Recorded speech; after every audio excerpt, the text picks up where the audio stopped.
Hello friends, welcome to Abhipedia powered by Abhimanyu IAS. इस video में हम लोग डिस्कस करेंगे हिमाचल प्रदेश के current affairs for the second week of November, यानी कि 9th नवंबर से लेकर 15th नवंबर तक के जो हिमाचल के में इम्पॉर्टेंट इवेंट्स हुए हैं regarding your economy, history, art and culture and government schemes and initiatives, जो भी आपको हिमाचल प्रदेश एग्जाम्स में इम्पॉर्टेंट हैं, those current affairs of Himachal we will discuss. जैसे कि आने वाले कुछ दिनों में अभी हिमाचल प्रदेश के जो मेंस एग्जाम्स हैं हिमाचल एडमिनिस्ट्रेटिव सर्विसेज के, वो आने वाले हैं, तो उस पॉइंट ऑफ व्यू से ये न्यूज़ आपके लिए काफ़ी ज़्यादा इंपॉर्टेंट हो सकती हैं। जैसे कि जो इकोनॉमी की न्यूज़ हम लोग डिस्कस करेंगे फ्रॉम द इंफ्रास्ट्रक्चर पर्सपेक्टिव, वो आप मेंस में as a addition, as a value addition आप उन चीज़ों को अगर डालेंगे, that will be very impactful. Because mains में जहाँ भी कभी आप करंट से रिलेटेड कोई भी चीज़ ऐड करते हो, it has a very good effect on your marks. तो आज हम देखेंगे कि नवंबर 9th से लेकर नवंबर 15th तक हिमाचल की वो इम्पॉर्टेंट करंट अफेयर्स कौन से हैं। तो आज जो हम टॉपिक्स डिस्कस करने वाले हैं उसमें इकोनॉमी से हम एक टॉपिक डिस्कस करेंगे which is related to the infrastructure. History, art and culture से रिलेटेड दो टॉपिक्स हम लोग डिस्कस करेंगे। हिमाचल की हिस्ट्री, आर्ट एंड कल्चर से रिलेटेड दो इंपॉर्टेंट न्यूज़ इस वीक में हम पढ़ेंगे। And then government schemes and initiative से रिलेटेड दो इंपॉर्टेंट न्यूज़ हम देखेंगे। So in total 5 current affairs topics we will discuss in great detail. तो शुरू करते हैं। सबसे पहले इकोनॉमी का topic, BRO repairs Kaza road in 4 months। तो काजा रोड जो है उसको बीआरओ ने 4 महीनों में रिपेयर कर दिया है। अब देखने में ये न्यूज़ इनसिग्निफिकेंट लगती है, पर ये न्यूज़ आपके लिए क्यों इंपॉर्टेंट हो जाती है? दो वजहों से। नंबर 1, आपको बीआरओ के बारे में पता होना चाहिए, which is the border roads organisation. Border roads organisation, देखिए जनरली तो इंडिया में जहाँ कहीं भी नेशनल हाईवेज की या फिर बड़े हाईवेज, एक्सप्रेसवेज की डेवलपमेंट और उनकी मेंटेनेंस की बात आती है, वहाँ पर जो बॉडी इन्वॉल्व है that is the national highways authority of India, the NHAI। But for border areas which have strategic importance, जिनको स्ट्रेटेजिकली बहुत ज़्यादा इंपॉर्टेंस है, स्पेशली जो बॉर्डर के साथ बॉर्डरिंग स्टेट्स हैं जैसे कि पंजाब, गुजरात, राजस्थान, जम्मू कश्मीर, लद्दाख, हिमाचल प्रदेश ऑफ कोर्स, तो वहां पर बीआरओ कुछ रोड्स को डेवलप करता है, जिनके लिए दो रीजन हो सकते हैं। Number 1, they are strategically very important. Secondly, they are very difficult to develop. इस वजह से एक अलग से ऑर्गेनाइजेशन है, border roads organisation, which works under the supervision of the ministry of defence. जो national highways authority of India है, ये वर्क करती है पब्लिक वर्क्स डिपार्टमेंट या फिर ministry of road transport and highway के अंडर, यानी कि MoRTH, ministry of road transport and highways के अंडर ये वर्क करती है, which is a civilian road development programme. But जो बॉर्डर रोड्स ऑर्गेनाइजेशन है, ये स्ट्रेटेजिक इंपॉर्टेंस होने की वजह से मिनिस्ट्री ऑफ डिफेंस के अंडर सर्व करती है। So it does not have to go through all that procedural detail.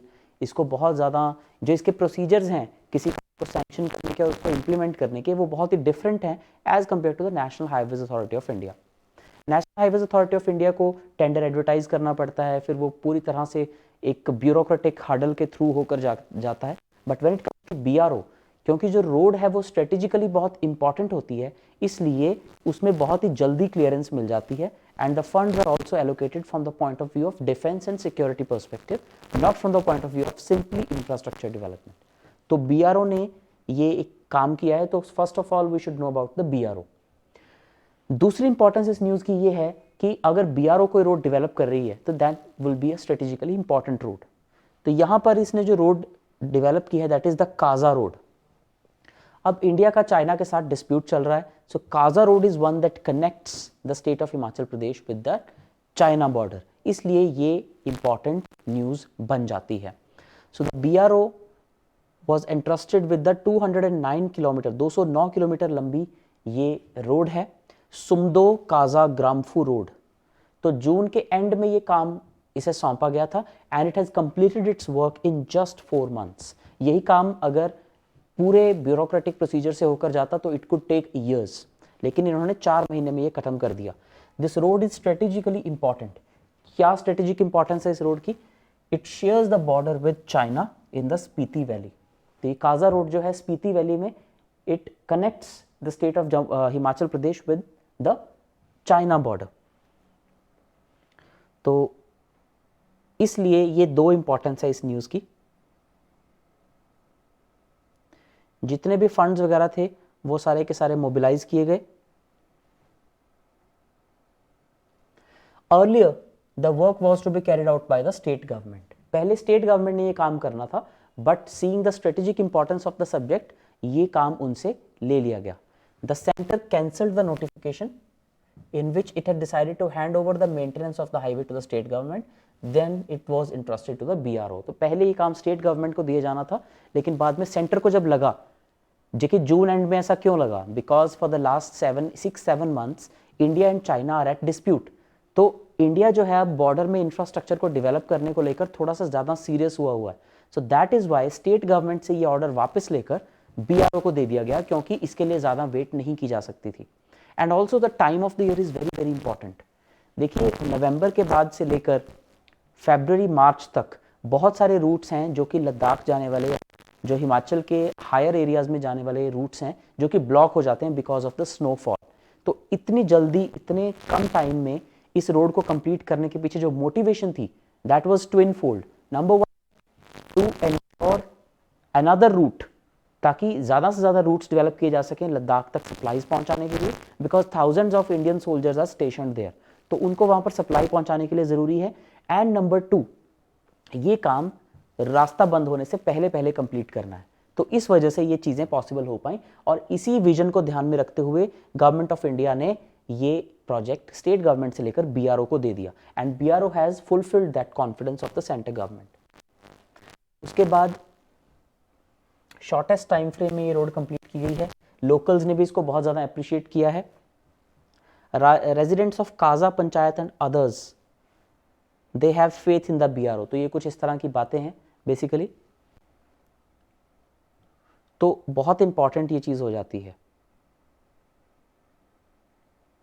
तो इससे फ़ायदा क्या होने वाला है? Commuters, specially the army man, इनको सबसे ज़्यादा फायदा होने वाला है। Will be relieved out the repair of Sumdo Kaza Gramfu road, it will reduce travel time by approximately 4 hours। ये रोड इतनी अच्छी बन गई है कि अब इससे ट्रैवल टाइम 4 घंटे कम हो जाएगा।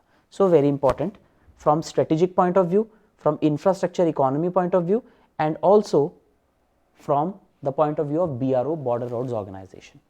तो मेंस में इकोनॉमी पॉइंट ऑफ व्यू से, इंफ्रास्ट्रक्चर डेवलपमेंट में कहीं भी आप ये पॉइंट ऐड कर सकते हैं कि जो स्ट्रेटेजिकली इंपॉर्टेंट रोड्स हैं, जो बॉर्डर्स के साथ रोड्स लगती हैं हिमाचल में, those roads should be developed at the earliest, because in hilly states like Himachal, roads are the lifeline of the entire state।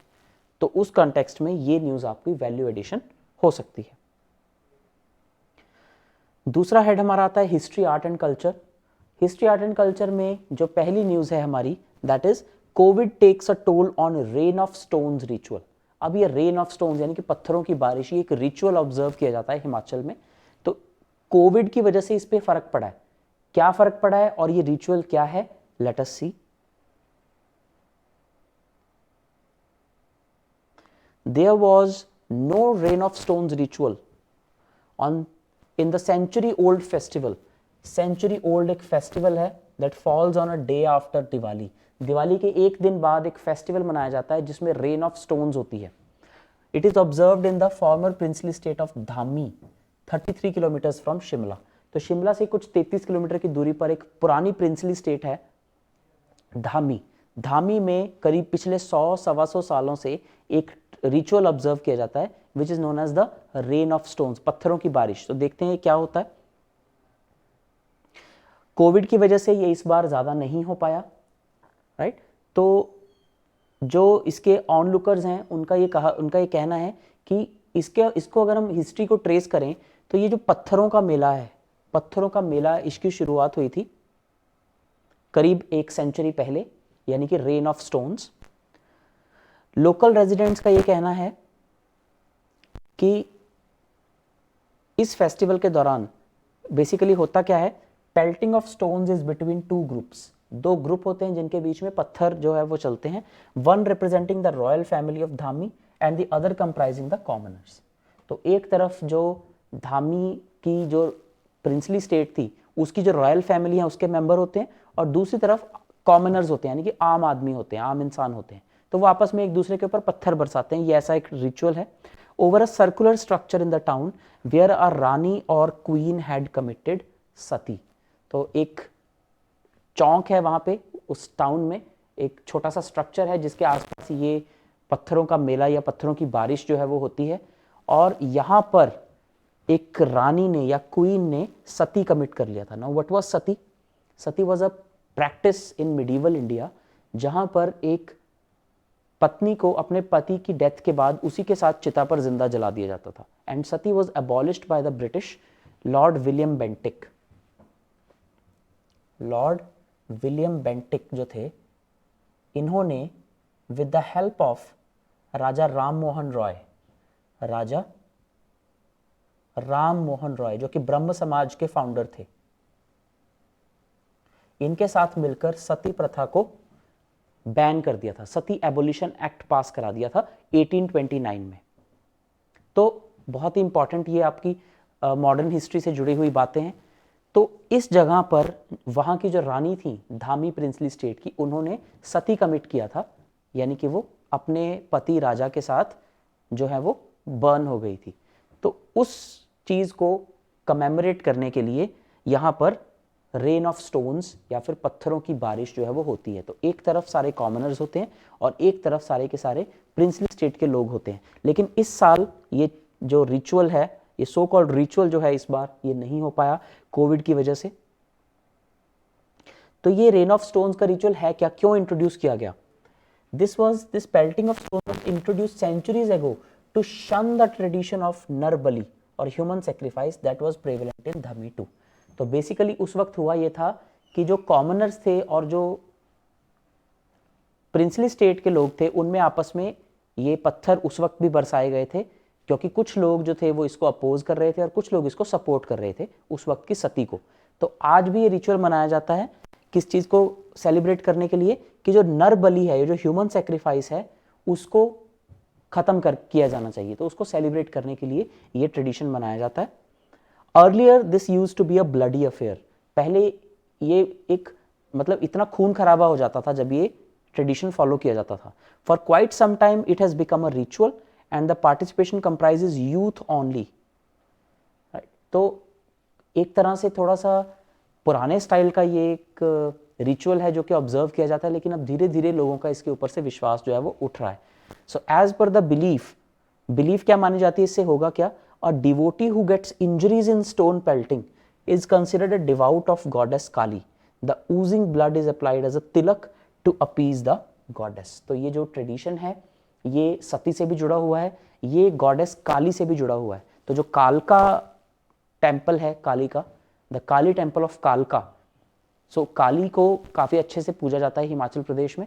तो इस ट्रेडिशन का उससे भी लेना देना है कि जो जिस इंसान के ऊपर पत्थर लगता है और उसका खून निकलता है, तो वो एक ऐसे माना जाता है that it is an offering to goddess Kali, और उस खून से फिर तिलक लगाया जाता है। तो इस तरह का ये एक रिचुअल है, लेकिन ये एग्जिस्टिंग लॉ के खिलाफ जाता है।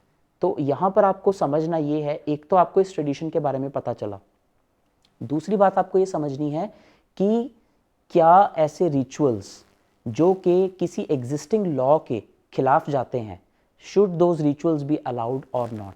Up to what extent should the state intervene? State का मतलब यहाँ पे हिमाचल प्रदेश स्टेट नहीं है, स्टेट का मतलब है यहाँ पे the state under article 12 of the constitution of India. यानी कि जो स्टेट है, जो गवर्नमेंट का स्ट्रक्चर है, should it interfere in the exercise of any ritual if it violate certain criteria. जैसे यहाँ पर एक दूसरे को पत्थर मारना और सामने वाले को खून निकाल देना, this is actually a crime under the Indian penal code. लेकिन क्या यहाँ पर इस रिचुअल को मनाने देने के लिए इतनी छूट देना वाजिब है या नहीं? This type of questions. और इसमें आपको कहीं भी अगर एग्जाम्पल कोट करनी हो that if law and morality or if law and religion comes face to face or comes at a conflicting point, what should be the choice? तो इसमें आपका आंसर ये होना चाहिए that reasonable restrictions have to be followed. Reasonable restriction यहाँ पे क्या है इस राइट को एक्सरसाइज करने के लिए? आर्टिकल 25 राइट टू रिलीजन देता है, कोई भी आप अपना रिचुअल जो है वो फॉलो कर सकते हो, लेकिन उससे ह्यूमन लाइफ, हेल्थ और ऑर्डर डिस्टर्ब नहीं होना चाहिए। अब यहाँ पर हेल्थ भी डिस्टर्ब हो रही है, ऑर्डर भी डिस्टर्ब हो रहा है, so that means this is not a fundamental right because it falls under the exception, it falls under the reasonable restriction. तो वो इस तरह का क्वेश्चन अटेम्प्ट करते हुए आप ये एग्जाम्पल दे सकते हैं कि जैसे धामी प्रिंसली स्टेट में स्टोन पेल्टिंग का रिचुअल होता है, उस तरह के रिचुअल जो है वो फंडामेंटल राइट्स के परव्यू में नहीं आते। तो ऐसा कोई भी अगर पॉलिटी का क्वेश्चन भी अगर आप अटेम्प्ट कर रहे हैं और उसमें आप हिमाचल की ही हिस्ट्री से कोई एग्जाम्पल देंगे, that will be very very effective as compare to any other example that you will give. तो ये न्यूज़ आपको इसलिए इंपॉर्टेंट है, very good value addition, very considerable value addition for your mains exams. दूसरी news जो history art and culture से है हिमाचल की, that is freedom fighter Pathania's martyrdom day observed. तो 11 नवंबर को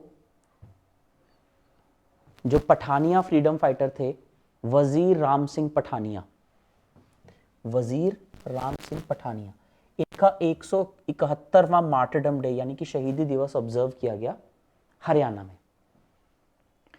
तो अब ये कौन है, इनकी क्या इंपॉर्टेंस है? अगर हिमाचल प्रदेश में इनका एक इतना अच्छा मार्टरडम डे मनाया जाता है तो क्या इंपॉर्टेंस है उसकी?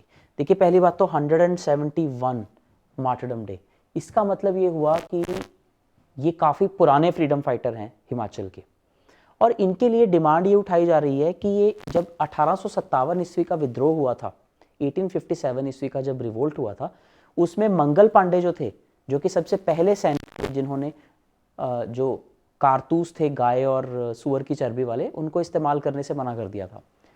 लेकिन हिमाचल के लोगों का ये कहना है कि मंगल पांडे से भी पहले एक इंसान हुए हैं हिमाचल के, वजीर राम सिंह पठानिया, जिनको शहादत मिली थी। तो इनको पहला फ्रीडम फाइटर डिक्लेयर किया जाना चाहिए, लेकिन सरकार ने अभी तक इनकी ये डिमांड नहीं मानी है। Right, he hailed from Nurpur, Nurpur से ये बिलोंग करते थे, और इनके इस दिन को वीर दिवस के तौर पर मनाया जाता है। तो देखते हैं इनके बारे में थोड़ा सा।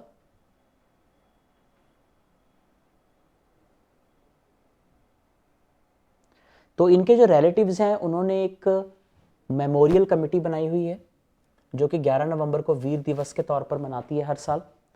तो Himachal Pradesh ex serviceman league जो है, उनका ये कहना है कि जो राम सिंह पठानिया थे, he was the first freedom fighter of India.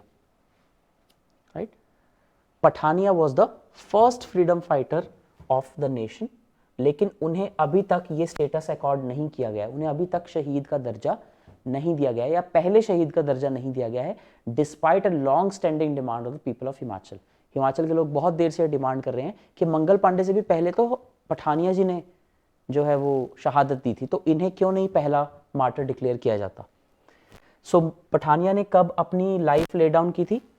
At the age of 24, 24 साल की उम्र में 1849 में, यानी कि 1857 ईस्वी के विद्रोह से 8 साल पहले, जेल में, इवन बिफोर मंगल पांडे। तो मंगल पांडे को first freedom fighter in the history of India कहा जाता है। पहले विद्रोह के पहले सबसे बड़े फ्रीडम फाइटर मंगल पांडे को यह दर्जा प्राप्त है, लेकिन हिमाचल के लोग ये दर्जा मांग रहे हैं राम सिंह पठानिया के लिए। और क्या क्या कंट्रीब्यूशन है उनकी? He exhorted the youth to follow in the footsteps of the martyr who had made the supreme sacrifice. तो इन्होंने आर्म्ड रेवोल्यूशन किया था ब्रिटिश के खिलाफ 1846 से 49 तक। तो हिमाचल में इन्होंने ब्रिटिश के खिलाफ एक आर्म्ड रेवोल्यूशन किया था, हथियार उठा लिए थे अंग्रेजों के खिलाफ। कब? 1846 में, यानी कि विद्रोह से भी 10-11 साल पहले। And he set the path for our freedom movement. उसके बाद तो बहुत सारी मूवमेंट्स हुई, लेकिन ये एक इंपॉर्टेंट कंट्रीब्यूशन है मिस्टर पठानिया की। तो हिमाचल की हिस्ट्री से रिलेटेड, हिमाचल की मॉडर्न हिस्ट्री में कंट्रीब्यूशन से related, what is the contribution of Himachal Pradesh to the freedom movement of India, उस पर्सपेक्टिव से ये एक बड़ी ही इंपॉर्टेंट चीज हो जाती है। राइट, कहीं भी आपको एग्जाम्पल देनी हो freedom fighters of Haryana, freedom fighters of Himachal Pradesh, तो उसमें आप ये मेंशन कर सकते हैं about Wazir Ram Singh Pathania and how the people of Himachal Pradesh are demanding a status of a first martyr of Indian freedom struggle to mister Pathania. उसके बाद आगे चलते हैं, गवर्नमेंट इनिशिएटिव्स की बात करते हैं। पहला गवर्नमेंट इनिशिएटिव इस वीक जो हिमाचल गवर्नमेंट ने लिया है, मढ़ी टू हैव अटल आदर्श विद्यालय। अब ये अटल आदर्श विद्यालय क्या है? देखिए, अटल नाम आता है अटल बिहारी वाजपेयी से।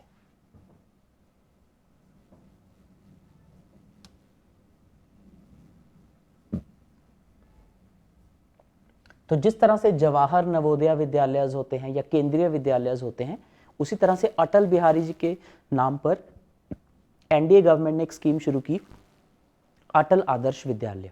ये स्कूल्स बेसिकली होते क्या हैं? ये रेजिडेंशियल स्कूल्स भी होते हैं, नर्सरी से शुरू हो जाते हैं, अप टिल 10+2 तक ये स्कूल्स जाते हैं।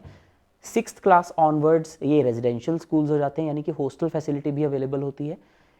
इनको खोलने का जो मेन मकसद है, नाम से पता चल रहा है आदर्श विद्यालय, यानी कि एक आइडियल स्कूल क्या होता है जिसमें को करिकुलर की सारी फैसिलिटीज़ अवेलेबल हों, सारी तरह के स्पोर्ट्स अवेलेबल हों, हर तरह की मॉडर्न फैसिलिटी जो कि एक बहुत अच्छे प्राइवेट स्कूल में अवेलेबल होती है, उनको सरकारी स्कूलों में अवेलेबल कराना इज़ द पर्पज़ ऑफ अटल आदर्श विद्यालय। तो अटल आदर्श विद्यालय जो है ये मढ़ी में एस्टैब्लिश किया जा रहा है in the Dharampur assembly segment of Mandi district. Mandi district में अटल आदर्श विद्यालय खोला जा रहा है with at the cost of 50 crore rupees. State government ने ये प्रोसेस जो है वो शुरू कर दिया है। इसमें फ्री एजुकेशन और हॉस्टल फैसिलिटी वहां के लोगों को प्रोवाइड कराई जाएगी। तो अटल आदर्श विद्यालय क्या होता है? Residential schools for children above standard 6 class से ऊपर के बच्चों के लिए रेजिडेंशियल स्कूल्स हैं ये।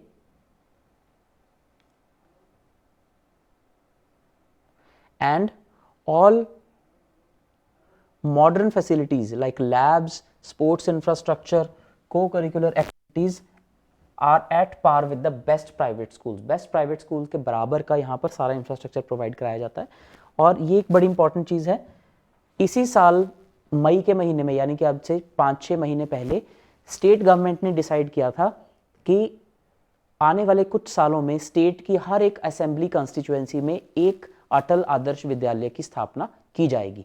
पहले ऐसा नहीं था, पहले ये था कि जिन असेंबली कॉन्स्टिट्यूएंसीज में जवाहर विद्यालय और केंद्रीय विद्यालय पहले से मौजूद हैं वहां पर इन स्कूलों की जरूरत नहीं रहेगी। लेकिन अब इस डिसीजन को रिवर्स कर दिया सरकार ने, अब हर एक असेंबली कॉन्स्टिट्यूएंसी में एक अटल आदर्श विद्यालय खोला जाएगा, ये सरकार ने डिसाइड किया है। इसीलिए तब से लेकर अब तक करीब 15 के करीब अटल आदर्श विद्यालय जो है वो खोले जा चुके हैं।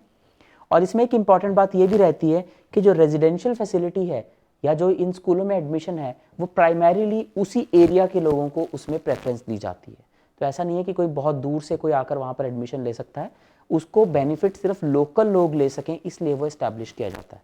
तो मढ़ी में जब ये इस्टेब्लिश किया गया है तो वहाँ के लोग जो हैं वो बहुत खुश हैं, क्योंकि उनको एक बहुत high standard, high quality education बहुत ही सस्ते या फ्री के रेट में मिलेगी, और वो सीट जो है वो उन्हीं के बच्चों के लिए वहाँ पर रिजर्व है। तो हिमाचल जैसे एरियाज़ में जहाँ पर बहुत ही रिमोट एरियाज़ में अच्छी एजुकेशन प्रोवाइडेड नहीं है, वहाँ पर अटल आदर्श विद्यालय का खुलना एक बहुत ही अच्छा स्टेप है। So spread of education in Himachal Pradesh, और उसमें अटल आदर्श विद्यालय का क्या रोल है, ये एक अच्छा पॉइंट हो सकता है from the perspective of your mains exams. तो स्टेट गवर्नमेंट एजुकेशन के लिए क्या कर रही है, क्या और कर सकती है, उसमें अटल आदर्श विद्यालय एक बहुत ही अच्छा पॉइंटर आपका ऐड हो सकता है। गवर्नमेंट स्कीम्स में ही दूसरी न्यूज़ जो है, जो कि आज की हमारी लास्ट न्यूज़ भी है, that is operation greens scheme. अब ऑपरेशन ग्रीन्स स्कीम क्या है? For air transportation. पहले ये रेलवेज के लिए थी, अब ये एयर ट्रांसपोर्टेशन के लिए भी लॉन्च कर दी गई है। देखते हैं स्कीम क्या है। सेंट्रल गवर्नमेंट की ये स्कीम है जो कि अनाउंस की गई है, जिसके तहत 50% subsidy will be provided for air transportation of 41 notified fruits and vegetables from north east and Himalayan states to any place in the country. अब जितनी भी नॉर्थ ईस्टर्न स्टेट्स हैं, बेसिकली इंडिया की जितनी भी हिली स्टेट्स हैं, नॉर्थ ईस्ट की सारी स्टेट्स और जो हिमाचल, उत्तराखंड, ये वाली जो हिमालयन स्टेट्स हैं, इनसे अगर कोई भी फ्रूट या वेजिटेबल, टोटल 41 नोटिफाई किए गए हैं फ्रूट्स और वेजिटेबल्स, इन फ्रूट्स और वेजिटेबल्स को अगर इन हिली स्टेट से लाकर इंडिया के किसी भी और कोने में बेचना है तो उस पर 50% की एयर ट्रांसपोर्ट की सब्सिडी सेंट्रल गवर्नमेंट ने अनाउंस की है, ताकि यहां से उस सामान को इजीली लाकर इंडिया के दूसरे कोनों में बेचा जा सके। So this is the operation green scheme. Greens इसलिए रखा गया है क्योंकि ये जो फ्रूट्स एंड वेजिटेबल्स हैं, they are totally green vegetables और green, you can say environmentally friendly और समथिंग, तो इसलिए इसका नाम ऑपरेशन ग्रीन स्कीम है। ये स्कीम पहले से रेलवेज के लिए चल रही है, लेकिन अब ये एयर ट्रांसपोर्टेशन के लिए भी यूज कर दी गई है। तो union food processing industry ministry ने ये स्कीम अनाउंस की है, ट्रांसपोर्टेशन सब्सिडी। तो इसका नाम होगा operation green scheme top to total. Top का मतलब है कि जो ऊंचाई वाले एरियाज हैं हिमालयन स्टेट्स में, वहां से लाकर पूरे इंडिया में इसको भेजा जाएगा। Airlines will provide the transport subsidy directly to the supplier, consignor, consignee agent by way of charging only 50% of the actual contracted freight charges.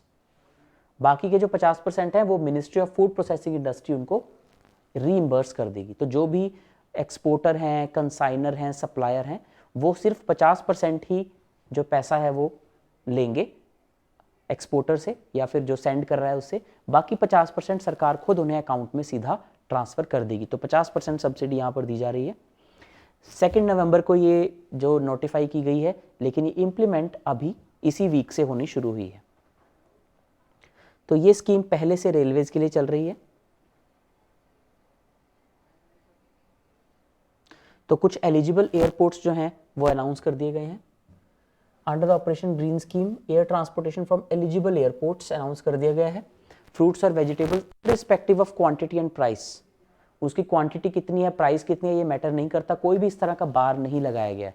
तो इस स्कीम का सीधा सीधा पर्पस जो हमें दिखाई दे रहा है वो ये है कि जो हिमालयन स्टेट्स हैं वहाँ से कई इनएक्सेसिबल या रिमोट एरियाज हैं जहाँ पर छोटे छोटे एयरपोर्ट्स अब बन चुके हैं, तो वहाँ से कैसे इन फ्रूट्स और वेजिटेबल्स को लाकर मेनलैंड या मेन स्ट्रीम प्लेन एरियाज में बेचा जा सकता है, जिसका अच्छा रेट उन्हें मिल सकता है, जिससे बेसिकली हिमालयन स्टेट्स में प्रॉस्पेरिटी आएगी, दे विल अर्न बेटर।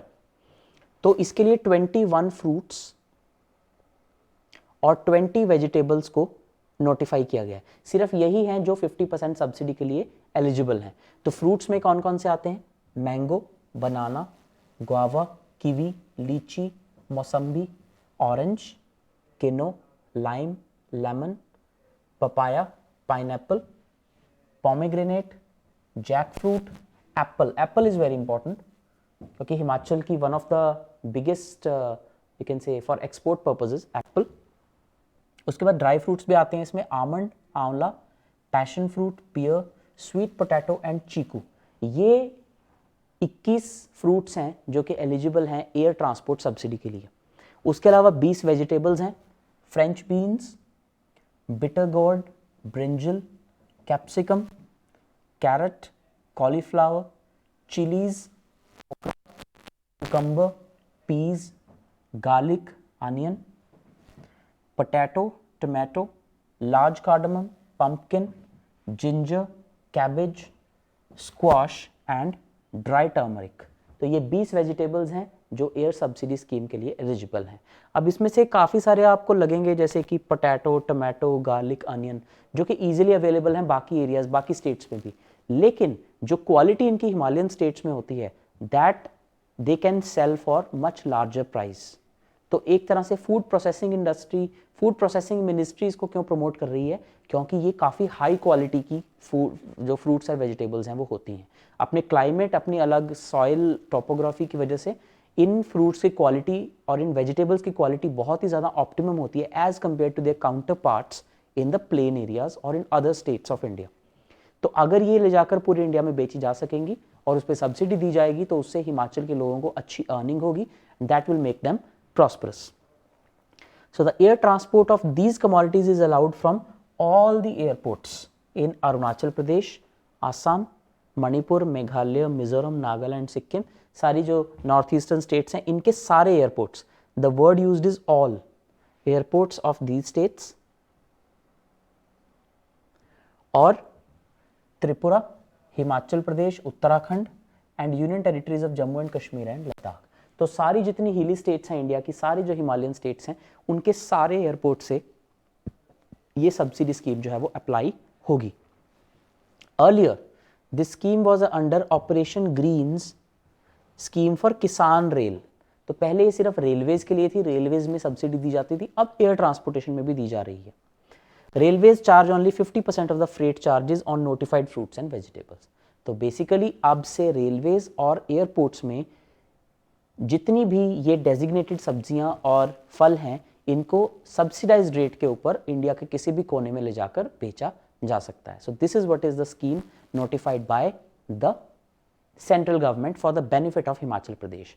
तो इसका हिमाचल प्रदेश की इकोनॉमी पर क्या इम्पैक्ट होगा, ये एक बहुत इंपॉर्टेंट पॉइंट बन जाता है। बहुत ही अच्छी स्कीम लॉन्च की है सेंट्रल गवर्नमेंट ने, बहुत ही थॉटफुल स्कीम है, बिकॉज ट्रांसपोर्टेशन कॉस्ट ज़्यादा होने की वजह से इन सब्जियों और फ्रूट्स को वायबल नहीं माना जाता था किसी भी और पार्ट ऑफ इंडिया में, तो ये हिमाचल में ही ज़्यादा बिकती थी। लेकिन अब सब्सिडी अनाउंस करने की वजह से, वो भी 50% subsidy, it will be very very beneficial and encouraging for the fruits and vegetable growers in these Himalayan states. तो इसका हिमाचल इकोनॉमी पर बहुत ही अच्छा असर होगा, वहाँ के लोगों को इससे ज़्यादा काम मिलेगा, वहाँ पे इसकी प्रोडक्शन ज़्यादा होगी and it will have a domino effect on other industries of Himachal as well. तो ये थे आपके हिमाचल के important current affairs for the week from 9th of November to 15th of November। अगर आपको ये वीडियो अच्छी लगी हो, do like, subscribe and share it with your friends. And for those who are preparing for the Himachal Administrative Services mains exams, all the best for your exams. Thank you and have a nice day.